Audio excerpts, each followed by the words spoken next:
Brothers and sisters in Christ, one of the realities that we know for sure is that we don't have the power to stop the time.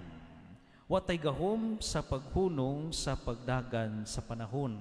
Tinuod yun ni siya, no?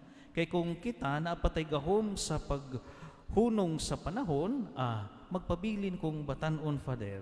Magpabilin ko nga 16 pa, Father. Magpabilin ko nga 20 years old, Father. Nga hamis pa ang naong. Pero maigsuon, karon mudagan magudyo nagpanahon, bisag patyo na ninyo inyong orasan, i-turn off ninyo inyong mga wristwatches, mga orasan that will tell you of the time.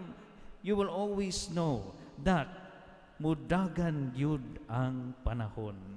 Mangunot inyong nawong, ang inyong buhok, ubanon na jud mo, no? Naiuban-ubanon, naiuban, mudagan yun ang panahon. Di ta magpabilin sa pagkabatanon. It's because watay gahom sa paghunong sa pagdagan sa panahon. And therefore, my brothers and sisters in Christ, we are just tenants of our time. Mga saop rata sa atong panahon, we are just tenants of our lives and tenants of the things that we acquire in life. Manamigsun the gospel for this Sunday, there is a parable of the landowner who nagpasaop, no? Who gave his land to the tenants kay para pasaupan. Nakainomdom ba mo na usa ka mga storya bitaw nato diha pa sa katigulangan nga maingon nga oy katubitawng katusidya bitaw aho katong yuta nga akong gipasaupan karon kay gusto naman niyang angkunon. Nagabantay ba mo ni ana nga ang gasaop, ang nagsaop gatukod og balay sa yuta. Unya nireklamo ang tag-iya, ay ngano mga gitukuran man nimog balay. Kay kami na may gaatiman. Mingana man na sila, no? And if you remember the theme of the Sundays, it's desire to own. Mga igsungko na ni Kristo, malimta nato, we are just stewards. Nalimta nato nga kining panahon nato hinulman. We are living in a borrowed time. Therefore, what we have in this life, dili nato madala. From the very beginning, nahimugso tas kalibutan nga wala tay da. Mubalik ta sa Ginoo nga diyan mo putay da. No. Why? We are just tenants. But the human tendency that we have, if we have that strong desire to own. In the gospel for today, mga igsuon, ang saop, ningon tong tag-iya sa maong parasan, the vineyard, ningon siya nga, nagpadala silang mga servants, okay, kuhaan na to akong bahin sa akong yuta. Pag-adto sa mga servants, agoy giyon saman sa mga saop, gipatay.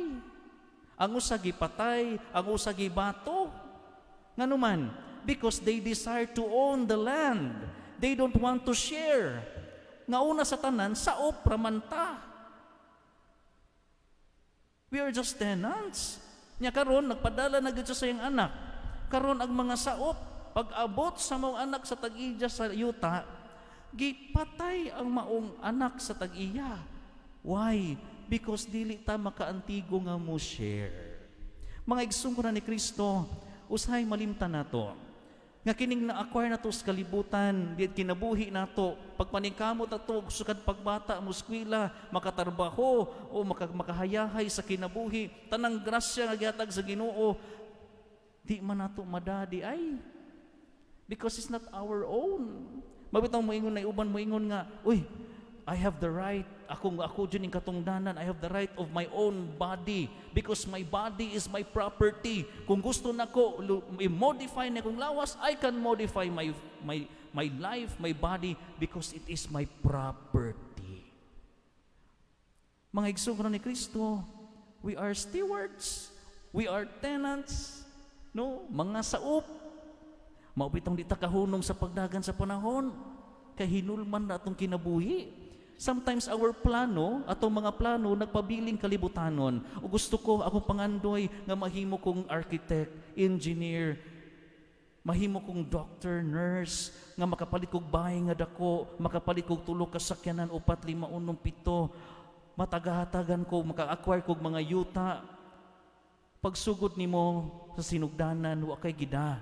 Inigbalik nimo sa Ginoo, di po na nimo mada. The invitation nato mga igsoon karong adlaw, kung unsay naa nato karon nga na-acquire nato, it is our own generosity nga kinahanglan atong ipaambit sa uban. Kay generous kayo ang Ginoo nato. Gihatagan ta, the more that He blessed us, the more that we are expected to give. The more that we are expected to return to Him all that He has given us. Mabitaw pag-abot sa panahon ni ingon sige pangayo sa tag-iya sa maong yuta, the landowner, ang iyang bahin. Kay kung sa opra di ay ta, ang atong hinaguan nga namunga diha sa atong pagpaningkamot, atong bahinan ang Ginoo kay di na ato Atong bahinan ng uban kay parihas sa tangan as kalibutan na ning kamot. That is why, brothers and sisters in Christ, ang uban moingon nga, Father, kabus mi kaayo, wala ko'y kwarta, walay kinapubrihan nga walay ikahatag, way kinadatuan nga dili angay pod atagaan. We share. Why? Because all of us are tenants. Ang problema, we desire to own. Mabitaw na uban, makita ninyo sa atong katilingban mga igsuon na ay piting habuga nga mga kaigsuonan nato sa katilingban. Naa na nila ang tanan, lami kantahan og nasayo na ang lahat. No? Pero inigbalik na to sa Ginoo.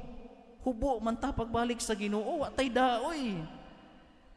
That is why nindot kay nato pamalandungan mga igsoon ko ni Kristo, brothers and sisters in Christ, that as we go back to the Father, gatubang nato sa Ginoo, moingon ta, Lord, di ara ko sa imong tubangan. Wa gyud koy da. Kay nga naman, tanan nga akong naangkon sa kalibutan, nga imong gihatag kanako, imong gipasaop kanako, ako yung gigamit para sa imong kabulahanan, para pud itabang sa akong makaigsuunan nga nanginahanglan. Mao nang nimbalik ko nimo, wa koy da. But fulfilled, it is because as a tenant myself, ang akong share, akong gihatag nimo, akong share, akong gihatag sa uban. Maigsuon ka, nindot kaayo, no? Inigbalik na to sa Ginoo, dapat na po tay plano. Ang atong plano rapod kutob rapod ta aning kilabutana nga mahimutang maarangan ta, mahiluna ta. Yes, but atong kalag asa man ini kahuman nato sa atong kamatayon, iapil nato sa atong mga plano na. Why? Because we are living in a borrowed time, mga saop ratang tanan. That is why, brothers and sisters in Christ, we ask for their grace in this Holy Mass. Almighty Father, we ask of your grace that we will be able to be good tenants of your vineyard, and we will be able to share to you for your glory all the resources that we have, and also to share to our loved ones and to our neighbors, those who are in need.